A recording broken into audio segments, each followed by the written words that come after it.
एक बहुत महत्वपूर्ण बात पे आपसे चर्चा करने आया हूँ मैं, कैंसर के विषय में। आप सबको ये लगता होगा कि यहाँ भी आपका कैंसर बिल्कुल ठीक हो जाएगा, यहाँ से हो सकता है कुछ एक महीने के बाद निराश होकर दूसरी जगह चले जाएंगे, कुछ तीसरी जगह चले जाएंगे, कुछ चौथी जगह चले जाएंगे और इसी प्रक्रिया में आपका रोगी समाप्त हो जाता है। मैं कैंसर की बात कर रहा हूँ। हम खूब कल्पना करें कि 70 वर्ष से ज़्यादा हमारे देश को आज़ाद हुए होगी, तो आखिर कैंसर का उपचार क्यों नहीं आया? इसका दोषी कौन है?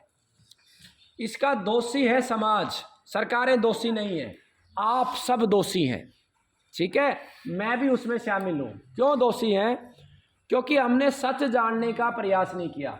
जिस प्रकार से नेताओं के लिए हमने आरटीआई की मांग करी कि भाई आरटीआई लगाओ, सारी पारदर्शिता हो, उसी प्रकार से सभी रोगियों को ये मांग करनी पड़ेगी, जो भी चिकित्सा करता है कैंसर की, वो क्या करेगा? वो मांग करे कि भैया जो भी वैद्य है वो ये बताए, या जो भी एलोपैथी का डॉक्टर है, होम्योपैथी का डॉक्टर है, यूनानी का जो डॉक्टर है, वो ये बताए कि आज तक आपने कितने कैंसर रोगी देखे, उसमें से कितने जिंदा हैं, और जो जिंदा नहीं हुए उनका कारण क्या है। ये सवाल जब करोगे आपको बहुत सारे वैद्य ये बोलेंगे कि मेरे पास समय नहीं है ये सब करने का, मैं बहुत बिजी हूँ।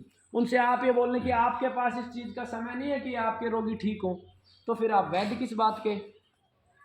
और अगर समय नहीं है तो निकालो, क्योंकि ये सवाल आप नहीं करोगे। हॉस्पिटलों के बाहर अगर ये बोर्ड नहीं लगा होगा, बड़े बड़े हॉस्पिटलों के पास, कि भाई आज तक 25 साल के इतिहास में मैंने 50 लाख कैंसर रोगी देखे और इसमें से इतना आज तक जिंदा है, इतने 2 साल में ख़त्म हो गए, इतने 1 साल में ख़त्म हो गए, इतने 6 महीने में ख़त्म हो गए, तो ईमानदारी से यह मूल्यांकन होगा पूरे राष्ट्र में कि कीमो का क्या लाभ है, रेडिएशन का क्या लाभ है, ऑपरेशन का क्या लाभ है। और इसी प्रकार से आयुर्वेद वालों को बोलो, सारे एक बात का ध्यान करना। हम कई बार ये सोचते हैं कि भाई गुरुकुल में जा रहे हैं तो बहुत पवित्र लोग हैं, गौशाला में जा रहे हैं तो बहुत पवित्र लोग हैं, मंदिर में जा रहे हैं तो बहुत पवित्र लोग हैं। सभी जगह छलकपटी बैठे हैं। मेरी बात पे भी भरोसा नहीं करना, चारों तरफ छलकपटी बैठे हैं, क्योंकि मनुष्य ऐसे मकड़ जाल में फंस गया है, पैसे के ऐसे घोर लालच में फंस गया, उसे कुछ दिखाई नहीं देता। तो ये सवाल सबसे करना है। मंदिर में बैठ के भी जो दवा दे उससे भी करना है, गुरुकुल में बैठ के दवा दे उससे भी करना है कि कितने ठीक किए। ठीक है, ऐसा करने से इस देश में कैंसर व अन्य बीमारियों का उपचार आ जाएगा, 100% आ जाएगा। क्यों?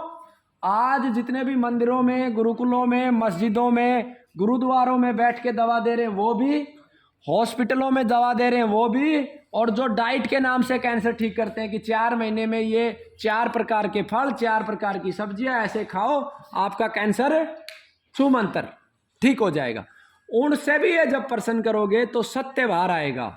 और जितने भी डॉक्टर हैं, वैद्य हैं, मंदिरों में बैठे हैं, उनके दिमाग में एक प्रश्न चलेगा, यार रोगी तो तब आता है जब तुम ठीक हुआ दिखाते हो।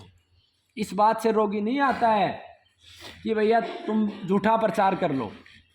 तो ये सवाल जब उठेगा तो इस सवाल के साथ ही, इस सवाल के तूफान के साथ इस देश में चिकित्सा स्थापित होगी। आज जितने यूट्यूब पे चिकित्सक आपको दिखते हैं, उनमें से शायद कोई 1% वैद्य होंगे जिनको ज्ञान होगा। सच बता रहा हूं मैं, 1% होंगे। और मैं आपको खुल के बताता हूं, उस 1% में मैं भी नहीं हूं। मैं भी कोई वैद्य या बहुत ज़्यादा ज्ञानी व्यक्ति नहीं हूं, मुझे सिर्फ एक बूंद के समान ज्ञान है। लेकिन शायद ईश्वर ने मुझे इस कार्य के लिए चुना है कि मैं इस राष्ट्र की चेतना को शिखर के ऊपर लेके जाऊं। इसलिए ईश्वर ने मुझे इस व्यवस्था में डाला है। मेरे भी परिवार के लोगों को बहुत कैंसर रहा है, बहुत बीमारियां रही है, बहुत घूमा हूं मैं। इस राष्ट्र के 350 से अधिक वैद्यों के पास गया हूं मैं। एलोपैथी की तो सच्चाई सबको पता है कि कीमो से कैंसर ठीक नहीं होता, लेकिन आयुर्वेद की सच्चाई भी पता होनी चाहिए, डाइट की सच्चाई भी पता होनी चाहिए, होम्योपैथी की भी होनी चाहिए, नेचुरोपैथी की भी होनी चाहिए। सभी की सच्चाई आप लोगों को पता होनी चाहिए।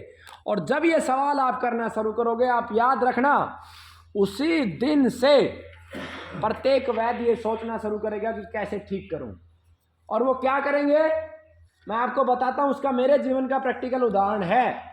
वो क्या करेंगे, ऐसे वैद्यों को जो छलकपटी यूट्यूब पे बैठे हैं, वो ऐसे वैद्यों को तलाशना शुरू करेंगे जिनके पास वास्तव में कैंसर का उपचार है। उनके पास जाएंगे कि आप अपनी दवा दे दो, है ना, ताकि हम ठीक कर पाएं। और उससे क्या होगा कि जो अच्छे वैद्य हैं उनका नाम आगे आ जाएगा कि वास्तव में अच्छे वैद्य हैं। जैसे एक मेरठ में वैद्य है अरुण कुमार, मैंने वहाँ बोर्ड भी लगा रखा है, कहीं यूट्यूब पे आपको मिलेंगे नहीं, लेकिन मेरे जीवन के जितने वैद्यों से मैं मिला हूँ सबसे सर्वश्रेष्ठ है वो। ज्ञान में वो सबसे सर्वश्रेष्ठ है अब तक, ठीक है। ये अलग बात है कि इस गुरुकुल ने 466 रोगी ठीक कर दिए। ज्ञान का और रोगियों को ठीक करने का संबंध नहीं है, वो परमात्मा की व्यवस्था है कि उस परमात्मा को कब किससे क्या करवाना है। शायद ईश्वर को मुझे से ये कार्य पूरा करवाना था, पूरे भारत में जागृति करवानी थी, इसलिए मेरे हाथ से इतने रोगी ठीक करवा दिए, लेकिन ज्ञान मेरे को उनसे ज़्यादा नहीं है। अब बात करते हैं कि आप और क्या कर सकते हो। जब रोगी के रूप में आप जाओगे, सवाल करोगे, तो इससे परिवर्तन आएगा। अगला काम क्या कर सकते हो, आप मेरा छोटा सा सहयोग कर सकते हो। कैसे? मैं लगभग हर 3 महीने में एक सम्मेलन करता हूँ पूरे भारत का, और पूरे भारत के वैद्यों को निमंत्रण भेजता हूँ कि आपने कितने रोगी ठीक किए, भले ही वो यूनानी पद्धति से हो, कोई हकीम हो, कोई वैद्य हो। अगर आपने ठीक किए तो आप यहाँ आके दिखाओ, 5 किए, 10 किए, आपको इनाम मिलेगी। तो आप सब क्या कर सकते हो, आप उस इनाम में भागीदार बन सकते हो। कैसे बन सकते हो? जैसे एक बहन जी है, उनके पति यहीं से दवा लेते थे, वो ठीक नहीं हुए, उनका स्वर्गवास हो गया। तो उस बहन ने क्या किया कि मुझे बोला कि गुरुजी 2000 रुपये मैं हर महीने दूंगी। मैंने कहा बहन ऐसा करना कि 30 नवंबर को सम्मेलन है, तेरे पति का चित्र लगाना उसमें, है ना, और उसके ऊपर लिखना कि भैया आप बहुत अच्छा कार्य कर रहे हो, आपका सम्मान मैं करती हूँ, लेकिन मेरा पति कैंसर से बच नहीं पाया, आप और प्रयास करो। और जो सबसे अधिक कैंसर रोगियों को ठीक कर रहा है, दूसरे नंबर पे कर रहा है, तीसरे नंबर पे कर रहा है, चौथे नंबर पे कर रहा है, सबको पुरस्कार दो। पुरस्कार का अर्थ ये नहीं होता है कि आपको पैसा देना है। वो मोमेंटो 200-400 रुपये का बनेगा, मैंने उनको बता दिया, आप दो। आपका आर्थिक सामर्थ्य है तो आप दो, लेकिन अगर प्रेम से एक हरी दूब समझते हो ना, जो विवाह में संस्कार करते हैं, एक हरी दूब को धागा बांध के भी आप देने के लिए वहाँ हरिद्वार पहुँच गए तो भी उन लोगों का हौसला बढ़ेगा जो इस पूरे सिस्टम से लड़ रहे हैं। वो लोग क्या कर रहे हैं तुम आज नहीं समझ पा रहे।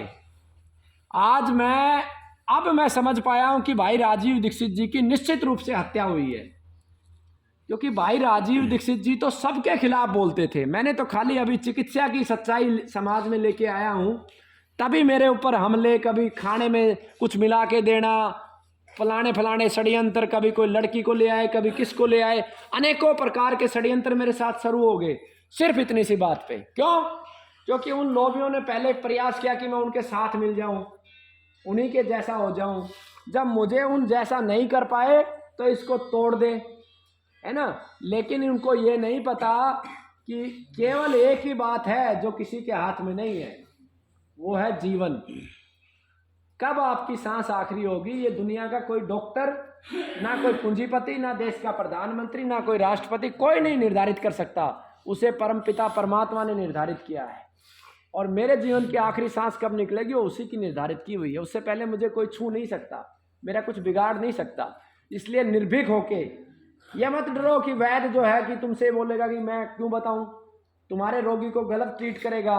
अगर उसका इतना अल्प मन है, इस बुद्धि का है, तो वो कभी कैंसर को ठीक भी नहीं कर पाएगा।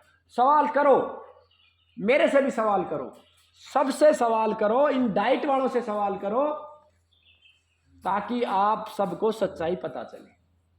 और इस पथ पे आप बढ़ जाओगे तो निश्चित रूप से कैंसर को जीत पाओगे। मैं ऐसे बहुत सारे शख्सों के बारे में आपको बताऊंगा जिनकी वजह से शुरुआत हुई है।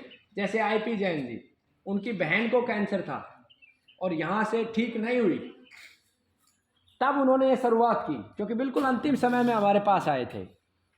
और ये जो बहन है वो भी अंतिम समय में आई थी, नाम तो मुझे याद नहीं, लेकिन उसके पति की जो है ना चित्र हमेशा मेरी आंखों में रहता है। एक पैर कटा हुआ था, कीमो लेने के बाद पैर में कैंसर हुआ, पैर कटा हुआ था, लेकिन उस व्यक्ति का और उसकी पत्नी का जो हौसला था मैंने किसी में नहीं देखा। मेरी तरह ही वो भारत के प्रत्येक वैद्य के पास गए थे। मैं जिस वैद्य का नाम लेते हो बता देते थे वहां पे था, इसलिए वो आज तक मुझे याद है ना।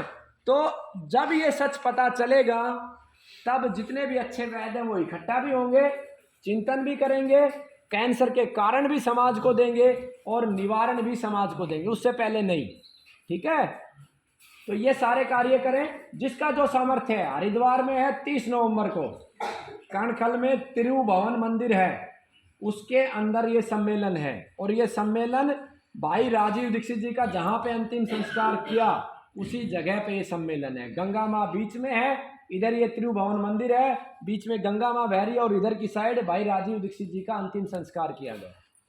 तो इस सम्मेलन में आमंत्रित हैं आप सभी। ठीक है, लेकिन कुछ ना कुछ लेके आना है। ठीक है, जिसका जो सामर्थ्य हो। जो हरी दूब लेके आए वो बहुत सर्वश्रेष्ठ है, क्योंकि ये त्रिदोष नाशक होती है, तीनों दोषों का शमन करती है। जिनके घरों से कैंसर रोगी खत्म हुए हैं वो अपने भाई का चित्र लगा के एक मोमेंटो बना के लेके आए। जिस भी वैद्य के औषधालय में वो लगे, जब भी उसकी नजर जाए तो वो देखे यार ये व्यक्ति खत्म हुआ है। जैसे जितने रोगी मेरे यहाँ से खत्म होते हैं मेरे मस्तिष्क में अंकित होते हैं कि मैं इनको बचा नहीं पाया, मेरा कर्ज है, परमात्मा मुझे कुछ शक्ति सामर्थ्य दे, मैं ज़्यादा से ज़्यादा लोगों को बचा पाऊँ। तो ये कार्य करना बहुत ज़रूरी है, इसलिए मैंने आपका समय लिया। और इन्हीं सब शब्दों के साथ आपका बहुत बहुत धन्यवाद। आपने बहुत शांतिपूर्वक तरीके से सुना।